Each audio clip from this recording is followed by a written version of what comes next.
Bismillah, Infinix memulai tahun 2026 dengan merilis seri Edge ya. Ada tablet XPad Edge dan juga smartphone Infinix Note Edge. Kita akan unbox tabletnya dulu di kesempatan ini. Ini adalah tablet yang kalau ngelihat penampakannya udah mirip laptop ya. Jadi dalam paket penjualannya sudah free keyboard. Dan ini sudah mendukung jaringan 4G.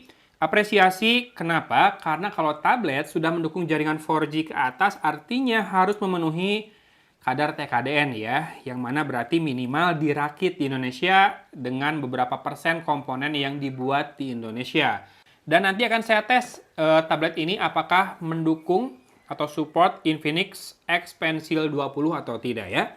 Yang jelas ini pakai prosesor yang sudah sangat berpengalaman, sudah teruji di berbagai gadget, yaitu Snapdragon 685. Kemudian highlight lainnya adalah layarnya besar banget, 13,2 inci dengan resolusi 2.5K Ultra Clear Productivity Display dengan berat 580 gram, 588 gram ya, ultra light and thin metal body. Jadi menggunakan bahan aluminium mungkin atau zinc alloy. Kalau metal tapi ringan.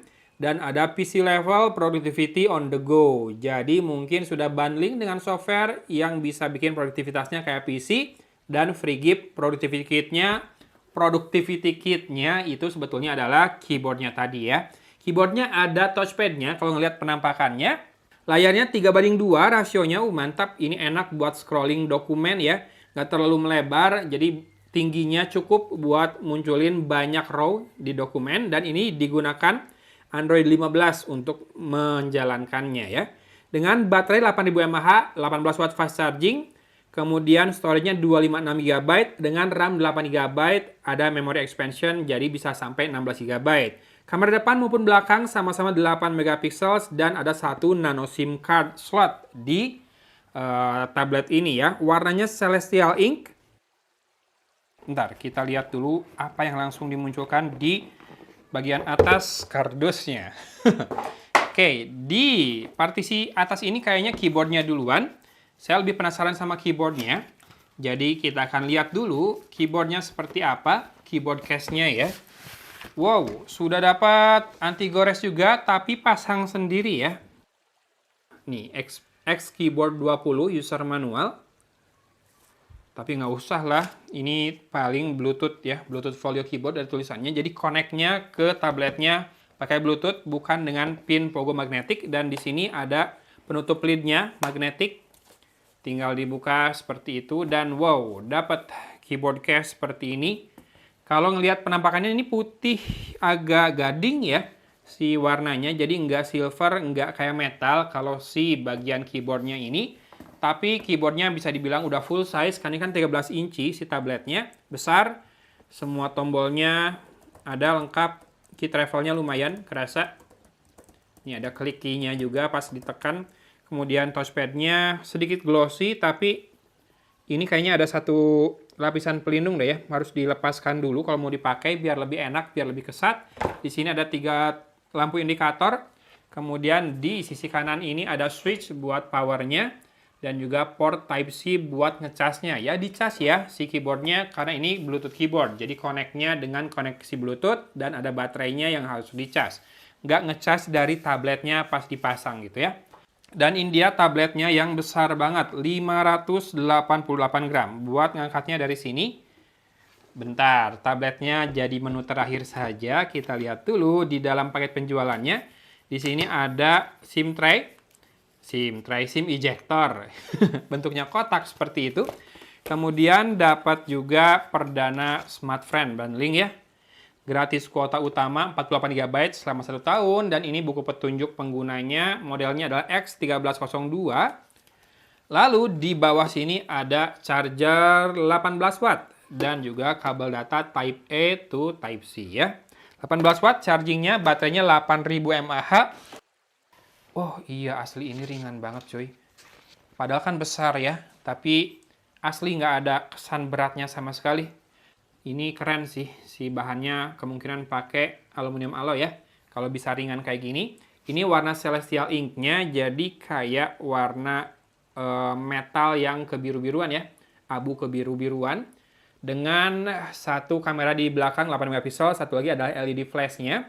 Mungkin di bagian ini menggunakan bahan plastik untuk membantu penerimaan sinyal, sisanya metal semua.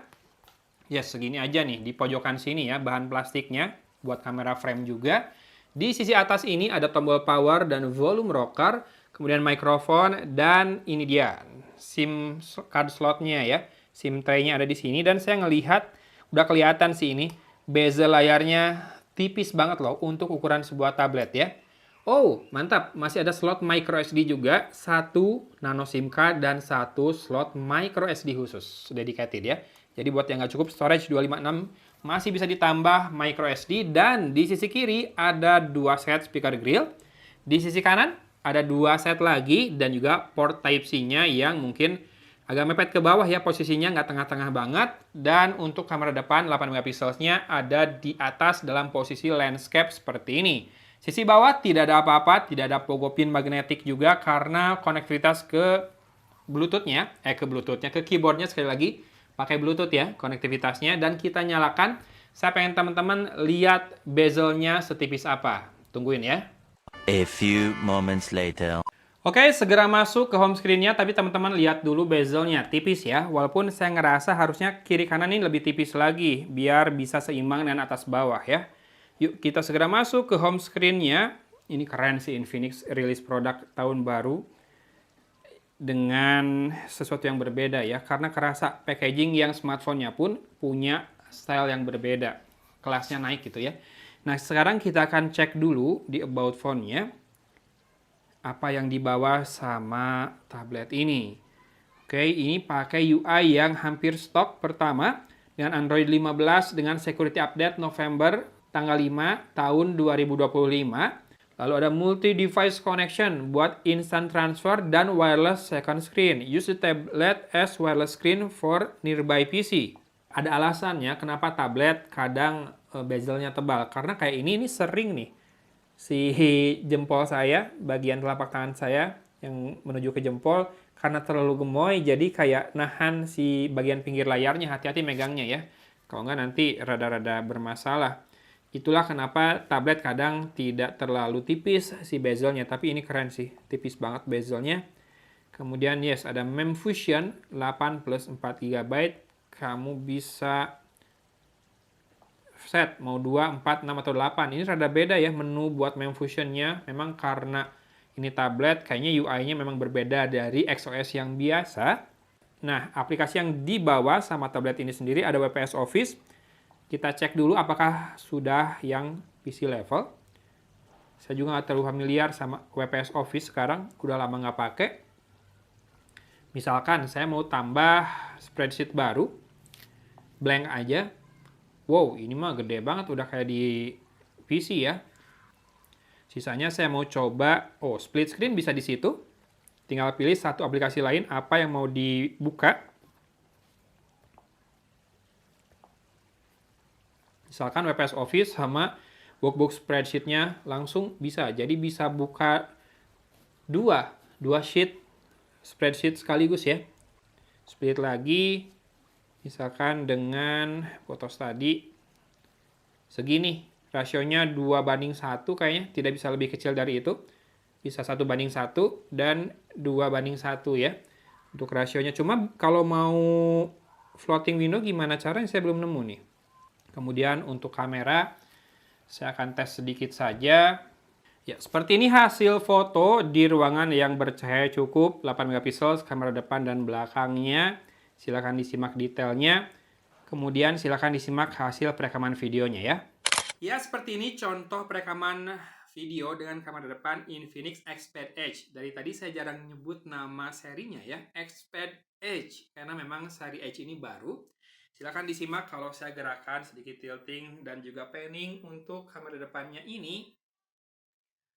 Enak sih, layarnya gede ya. Jadi pas ngambil video kayak gini tuh kayak ngadep cermin. Silahkan disimak audionya juga ya. Ini di ruangan yang cukup hening, jadi harusnya clear.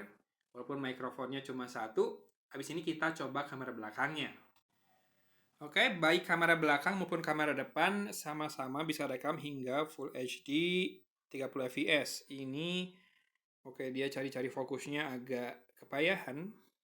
Ya, harus ambil lagi fokus, kelihatan di layar ada animasi yang menunjukkan kalau dia sedang mengunci fokus. Sambil digerak-gerakin dan disimak audionya juga. Iya, dia ngambil fokus terus walaupun nggak terlalu dangdut maju mundur ya. Nah, barusan ada sih rada maju mundur.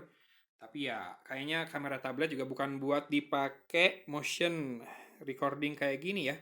Paling ditaruh kan kalau rekam video unboxing misalnya atau rekam video buat presentasi atau materi. Sip. Oke, kayak gitu videonya. Sekarang saya mau tes menggunakan Infinix X Pencil 20 ini. Ini punya palm rejection, paper writing feel sih tergantung ininya kali ya, tergantung permukaan dari si layarnya. Dan punya 4096 pressure level. Yes, Infinix X Pencil 20 ini pernah saya tunjukkan juga di video tablet Infinix Xpad 20 ya. Oh, udah. Langsung ya, langsung bisa dipakai tanpa pairing. Kita coba tambah notes baru.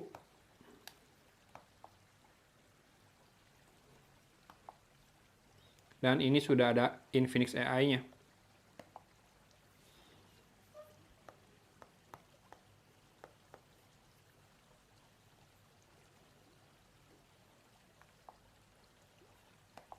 Butuh internet ya buat Infinix AI, buat generate gambar dan lain-lain. Jadi untuk saat ini saya mau ngetes buat touch sensitivity-nya aja. Mungkin aplikasinya perlu yang lebih jago gambar biar mendeteksi 4096 pressure sensornya ya, levelnya. Karena ini masih sama semua di aplikasi Notepad ini. Tidak ada yang terasa lebih tebal, lebih tipis. Tapi kalau buat coret-coret atau bikin notes, bikin catatan sih harusnya nggak masalah ya. Work si Infinix X Pencil 20-nya di Infinix Xpad Edge ini. Dan ini saya akan coba pasangkan ke case-nya. Ini buat menyangganya, kamu ada kaki yang bisa dilipat di sini. Kayaknya bisa dilepas ya. Oh iya, bisa dilepas keyboard case-nya. Jadi dua bagian yang terpisah. Jadi kalau nggak butuh ngetik, kamu bisa pakai case-nya saja buat pelindung. Ini sudutnya bisa diatur dengan sesuka hati karena ada engselnya, jadi bagus. Ini lebih fleksibel ya sudutnya. Termasuk fleksibel karena bisa dilepas si keyboard case-nya. Ini bisa buat pensil juga soalnya nih. Kamu bisa selipkan pensil di sini. Oh yes, I ngerti sekarang. Kalau udah dipakai buat pensil sih nggak terlalu mengganggu. Nah, bisa nempel ke bagian back cover-nya di situ ya.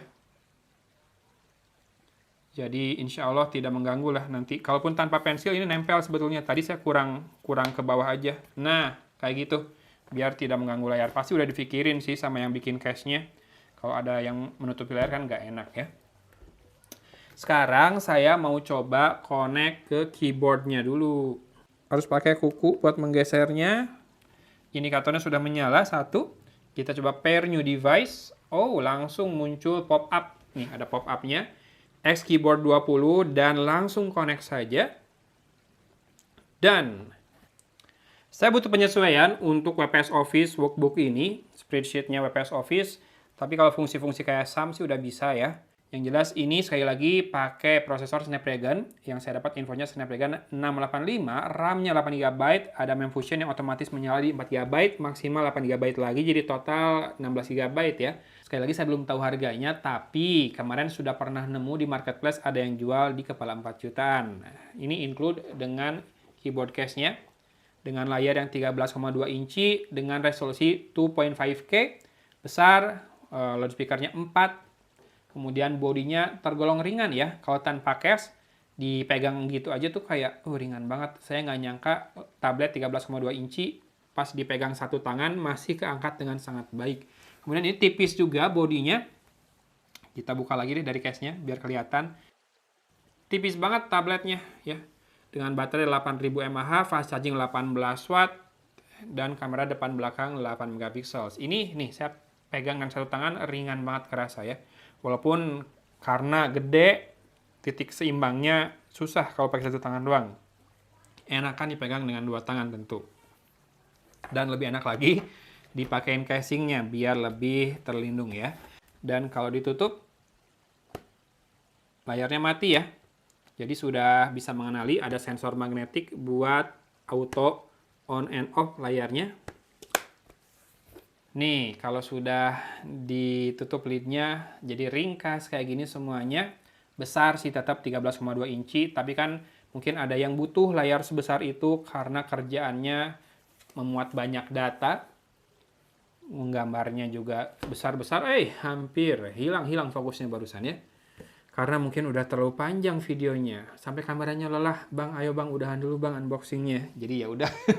Unboxingnya saya udahin dulu di sini. Silakan cek produk yang muncul di video ini kalau kamu tertarik. Begitu sudah tersedia di marketplace, saya munculkan produknya di YouTube Shopping dan juga link di deskripsi. Boleh dicek ya kalau teman-teman tertarik dan lagi butuh tablet buat produktivitas, buat kerja, ngetik, dan lain-lain.